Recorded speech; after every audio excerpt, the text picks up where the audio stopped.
ഒരു നാടാകെ കാത്തിരുന്ന കല്യാണം. വരൻ സൂര്യ, വധു മിത്ര. എന്നാൽ ഈ കതിർമണ്ഡപത്തിന് മറ്റു ചില ലക്ഷ്യങ്ങളുണ്ട്.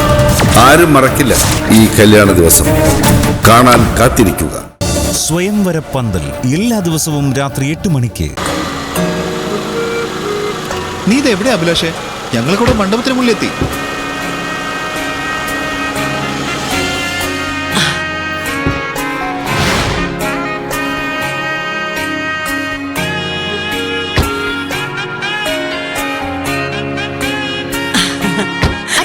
സ്റ്റാച്ചു ആയോ? അച്ഛമ്മ നോക്ക് നോക്ക്, അങ്ങോട്ട് നോക്ക്.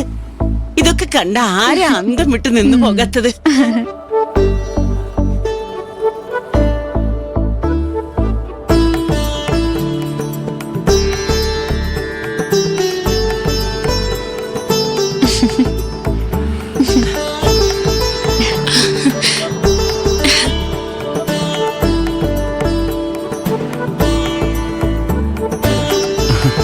ഇതൊക്കെ കണ്ട ഇവിടെ മുറ്റത്ത് ബോധം കെട്ട് വീണുപോകാൻ സാധ്യതയുള്ള ചിലരുണ്ട്. ചെറിയച്ഛൻ, അപ്പച്ചി, മനീഷ, ആകാശ്, മനു. ആ 5 പേരെ ഹോസ്പിറ്റലിൽ എത്തിക്കാൻ ഇപ്പോഴേ ഒരു ആംബുലൻസ് ഏർപ്പെടണമെന്നാ എന്റെ ആദ്യം. നല്ലൊരു കാര്യം നടക്കാൻ പോകുന്നിടത്ത് എന്തിനാ വെറുതെ ആംബുലൻസിന്റെ കാര്യം പറഞ്ഞ് ശകുനപ്പിഴ ഉണ്ടാക്കുന്നേ? ഇത് നോക്ക്, എന്റെ ഗോപികയുടെയും കയ്പ എല്ലാം മാറിയില്ലേ? അതല്ലേ ഈശ്വരാധീനം. ശരി, ആംബുലൻസ് എന്ന വാക്ക് ഞാൻ പിൻവലിച്ചു. അതൊരു അപശകുനം ആവണ്ട. Mini van, reclining സീറ്റുള്ള mini van, അങ്ങനെ ആക്കാം. എന്ത് മലമറിക്കുന്ന ജോലിയായാലും അതൊക്കെ അവിടുത്തെ മനോജിനെ വനജവും മറ്റും ഏൽപ്പിച്ച് ഉടനെ തന്നെ മണ്ഡപത്തിൽ എത്തിക്കോണം. എടാ, ഇത് നിന്റെ ആത്മസൂത്തിന്റെ ഓർഡറാ. ഓക്കെ, എന്തായാലും ഇവിടെ തന്നെ നിന്ന് കളഞ്ഞേ. അകത്തേക്ക് വെക്കൂടെ? ഈ ഫ്ലെക്സ് ബോർഡുകളും അലങ്കാരങ്ങളും ഒക്കെ കണ്ട് അങ്ങനെ അന്തം വിട്ട് നിന്നുപോയതാ വല്യേട്ടാ. ഫ്ലെക്സ് ബോർഡോ?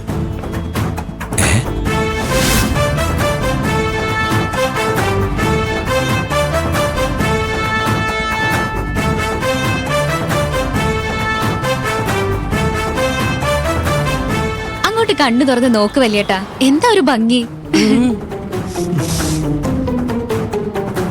റിയലി ഗ്രാൻഡ് അല്ലേ വല്യേട്ടാ? അതെ, അതാണല്ലോ റിയലി ഗ്രാൻഡ്. എന്റെ ദൈവമേ, എന്നാ പിന്നെ നിങ്ങളൊക്കെ അകത്തേക്ക് ചെല്ല്.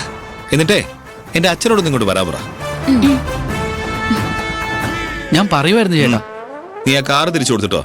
മിനിറ്റ് കണക്കിന് ആ ചെകുത്ത വാടക വാങ്ങിക്കുന്നത്. ശരി ചേട്ടാ. എന്തൊരു വേസ്റ്റേ ചെയ്തു വെച്ചിരിക്കുന്നത്. ആർക്ക് വേണ്ടിയാ ഷോ ഒക്കെ കാണിക്കുന്നത്?